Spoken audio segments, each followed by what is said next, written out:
So look, you don't want this to happen. And the trick to making sure this doesn't happen is making sure that you're having a pure diet.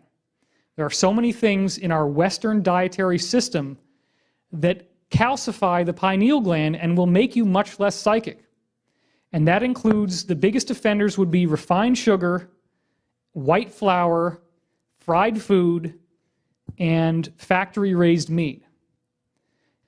So this legend of the pineal gland is worldwide. It's infused through all these different religions, all these different traditions keep showing us the same thing. Now, how does this actually work inside the brain? The trick to understanding the pineal gland is to realize it's not just a chunk of flesh. It's mostly hollow. And inside that hollow area is water floating around. Then the interior tissue that the water is connected to has little cells that are called pinealocytes. And the pinealocytes appear to be almost exactly the same as the rods and cones in the retina of the eye.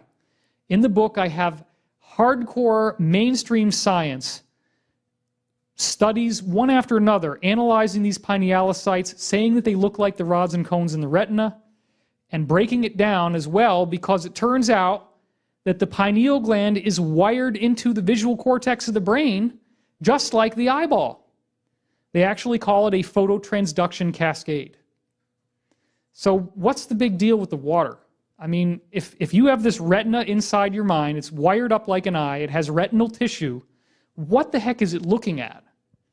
Well, it appears that there's crystals in the water, and then darkness activates some sort of electromagnetic shield around that water, which then allows it to open itself to the source field. So, when you get this electromagnetic activity, and I'm going to explain all this as we go on, the electromagnetic activity as your pineal gland fires up, you'll feel this pressure, this buzzing sensation like a tone or an acceleration in your head. If you read books about people doing out-of-body work, it's often said that they have this sudden cracking sound in their head as they go out of body.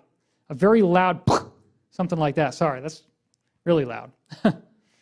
But that pressure, that feeling like there's a sound in your mind, appears to be this electromagnetic shield firing up in the brain, shielding off the radio waves and all the conventional electromagnetic signals from our reality. And without those signals getting in the way, the source field can bleed its way through. And in that source field, time is non-local. Remember, I said the source field creates space, time, matter, energy, and biology. So when you go into the source field, you have three-dimensional time. Time is no longer local, it's no longer linear, it's non-local and non-linear. You can jump around in time. And that's a discussion I got into in 2012 Enigma, and it's a discussion that I go into great detail about in the book with amazing, voluminous new information about this three-dimensional parallel reality that intersperses with our own reality all the time. Water appears to be the key. The water that's floating in the pineal gland is one of the main things that is able to flip-flop back and forth from our reality to a parallel reality. And I explain how that flip-flopping is possible in the book. And we're going to do it throughout this weekend in the conference that you guys are here to see. Then this inner retina is recording visual images that are coming in from whatever this water is doing.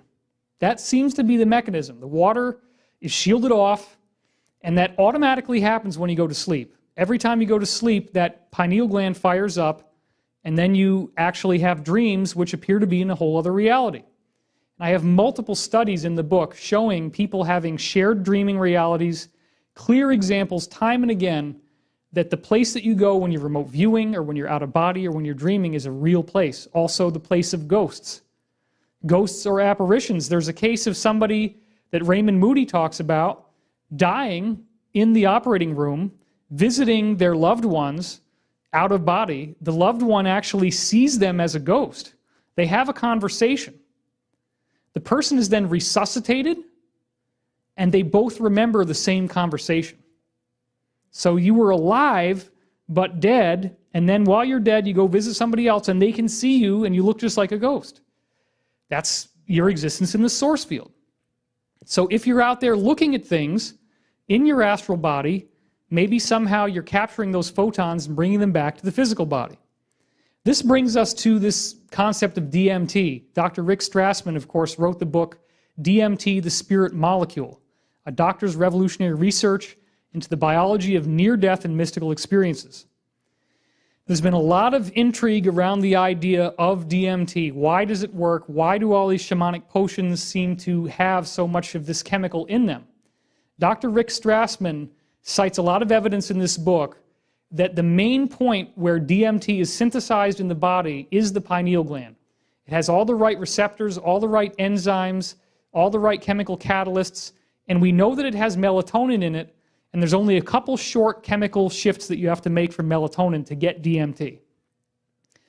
Well, the problem is that DMT degrades so quickly that nobody's been able to autopsy a dead body fast enough to find DMT in the pineal gland, because it breaks down in just a few minutes. But this brings us to Nick Sand, who is the son of one of the scientists who worked on the Manhattan Project, which created nuclear bombs. Now, Nick Sand is personally responsible for manufacturing over 250 million doses of LSD. He was the main guy responsible for creating almost all of the acid that was being taken at Haight-Ashbury, San Francisco in the 1960s. He was the Pied Piper of LSD for sure. He got caught for it. He was given a 15-year jail sentence. He evaded it for some 23 years. He finally turned himself in 1996. He served a 4-year sentence and got out in 2000. Now that's all documented. He did his time. But while he was still at large, before he ever even got arrested, and he was out there synthesizing everybody's acid, he also synthesized DMT in the lab. And this is a direct quote from this Erowid Vault website. EROWID is the website. And I quote this in the book. Here's the thing that happened.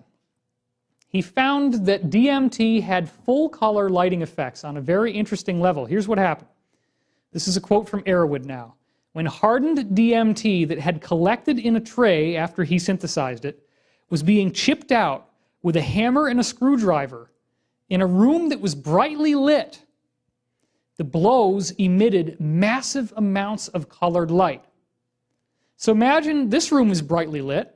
Imagine that I'm standing here and I have this tray and I hit it with a hammer, and then you're seeing red, and then you see blue, and then you see green and yellow, and it's bright enough that it's like, wow, it really lights up the room. That's what they're saying here.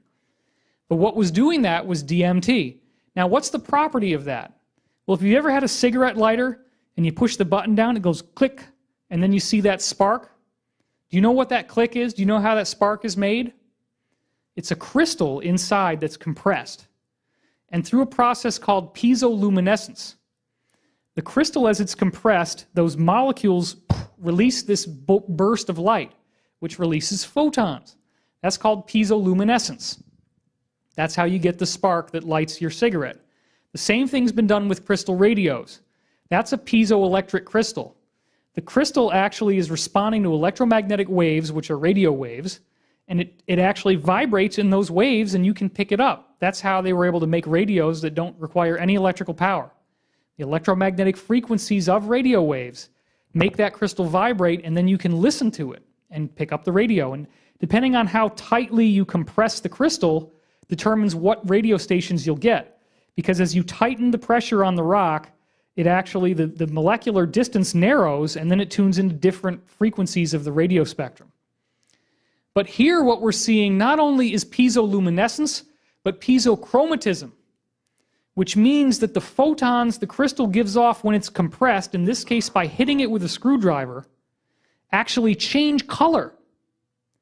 So if you wanted to have a nanotechnology projector, like what I'm using right now, but on a quantum level, if you wanted to get a full color image on a quantum level, you would need piezochromatic crystals to do that. You'd need crystals that when they're compressed, depending on how you compress them, release different colors, so you can actually get a full color image. That's what I'm actually saying is going on. The pineal gland has DMT crystals, calcite crystals, and other crystals that are floating around in that water, and they appear to be piezochromatic, meaning that as they're compressed by energy fields, they give off colors of light, different colors, a full color image, ultimately. When you shield off the electromagnetic signals going into your pineal gland by that energy firing up, the source field, which is just as energetic as electromagnetic energy, it's the same basic substrate, it's actually what gives rise to electromagnetic energy. The source field is able to vibrate those crystals and release the photons of whatever your astral body is seeing. So literally what I'm saying is that as your astral body is out there floating around looking at things, you pick up those photons, you send them back to your pineal gland, and then it vibrates those crystals and gets caught by the retinal tissue and fired into the visual cortex of the brain. This is explained by the idea of the silver cord. Many people, when they go out of body, claim to be seeing a silver cord that is connecting their astral body, their physical body. The vast majority of these reports say that the cord is connected at the exact location where the pineal gland would be, in the middle of the eyebrows or at the back of the head. And it's in the same location in your astral body. So what if this silver cord is actually a traversable wormhole? What if it is literally a stargate connecting your physical body to your astral body, so that in your astral body you're looking at photons, and you could be sending photons through that cord out to where you're looking. Remember the Chinese remote viewing experiment? They saw photons appearing in the room. The photons are captured by your astral body, they shoot through the silver cord, they go into your pineal gland, and then of course it picks it up. So the key again is to shield yourself off from the conventional electromagnetic fields that are all around us most of the time. It's important to realize too that the water inside your pineal gland is the trick. If you don't have the water fully flowing, then calcium is going to build up, because the pineal gland is not protected by the blood-brain barrier. So that calcification can actually grab onto the DMT crystals, the calcite crystals, and this has all been documented, believe me, I'm not making this up, it's all in the book. The calcification can get so extreme, as you see here, that almost the entire pineal gland is just a bony lump that actually shows up on x-rays and allows them to figure out if you have a brain tumor, because the tumor pushes the brain off to one side and the bony lump actually moves. So look, you don't want this to happen. And the trick to making sure this doesn't happen is making sure that you're having a pure diet. There are so many things in our Western dietary system that calcify the pineal gland and will make you much less psychic. And that includes, the biggest offenders would be refined sugar, white flour, fried food, and factory-raised meat. If you can eat ethically raised organic meat, or none at all, but a little meat is good. If you can have, specifically fish would be like the best pineal gland activating meat to have. Organic fruits, organic vegetables, lots of fresh, clean water. Specifically, the best kind of water would be reverse osmosis. You want to get those minerals out of your body. You got to give your body a chance to decalcify. And the more organic and raw food you can eat, the faster that's going to work. Whereas all these other foods, like white flour, which is in everything, pasta, bread, that's going to calcify your pineal gland, make you notably less psychic. And if your pineal gland gets really, really calcified, it's related to anxiety disorders, mood disorders, schizophrenia. It's even related to tremors like multiple sclerosis and Parkinson's disease. All are correlated with a calcified pineal gland, as I reveal in the book.